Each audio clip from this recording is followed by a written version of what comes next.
So, Oscar fish are great, but understanding these 7 important concepts about them will help prevent a potential disaster. You see, they're one of the most popular fish in the aquarium hobby, and for good reason. However, they're also one of the most mistreated fish in the aquarium hobby, perhaps misunderstood as well. So let's dive right in so we can better understand these fish, take proper care of them, and get a good idea of what to expect if you want to keep them as pets. The first thing we need to understand about these fish is that they're monster fish. What I mean by that is that they're big fish that can reach over a foot in size. Some grow to about 12 inch in size, while others grow to 15 inches or more. In terms of aquarium fish, that's quite large. Now, this doesn't necessarily mean that they're difficult fish to keep. In fact, they're generally hardy fish that can adapt to a relatively wide range of water parameters. So, keeping them isn't exactly rocket science.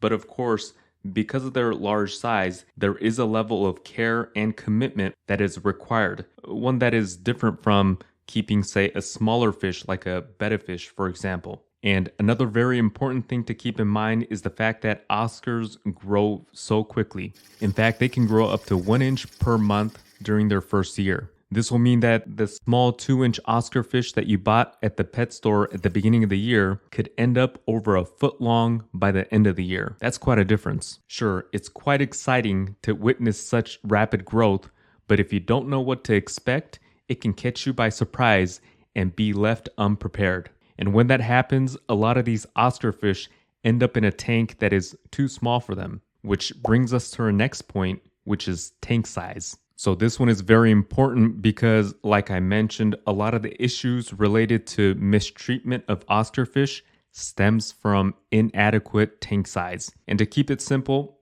you need at least a 55-gallon tank. If you don't have a 55-gallon tank, you probably shouldn't be considering keeping an Oscar fish. In fact, a 75-gallon tank or larger would be better. Of course, if you have multiple Oscar fish, you need additional tank size for each of those additional fish. The general rule of thumb here is to give an additional 20-gallon for each additional Oscar fish that you have in the tank. And again, considering the fact that they will reach adult size in a year, I recommend securing that large tank from the get-go. Even if the Oscar fish is only 2 inches right now, it's better to have that large tank set up for them rather than keeping them in a small tank and planning on getting that larger tank in the future. As we all know, we're all busy and life happens, and getting that larger tank for your Oscar fish might get postponed longer than you initially planned for. I say this because this is something that happens more often than you'd expect for these Oscar fish. Initially, it might seem like the larger tank is too big for that small Oscar fish, but that's okay because it'll give them more than enough room to swim and explore and grow as big as they can. Of course,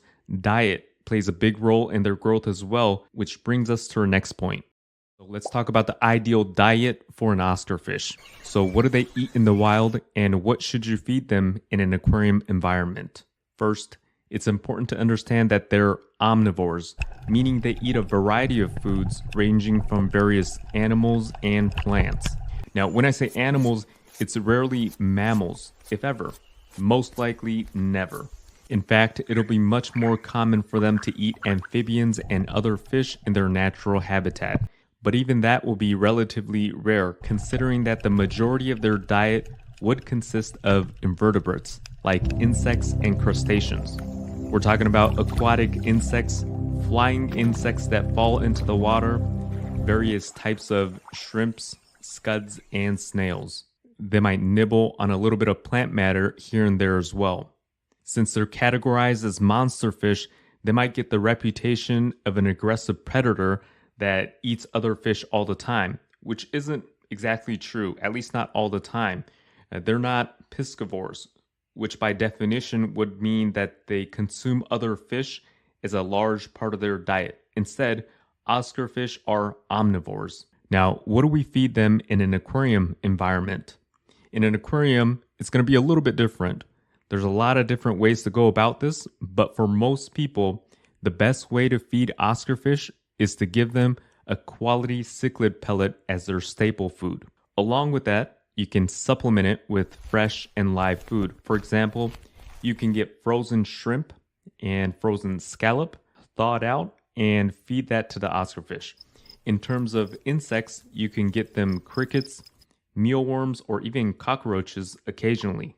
In terms of plant matter, some of their favorites will be thawed out peas and blanched spinach. Of course, there's a lot of other different foods you can feed them, but these are some of their favorites. And once again, regarding animal protein, more specifically land based animals, they wouldn't be eating them often, if ever, in the wild.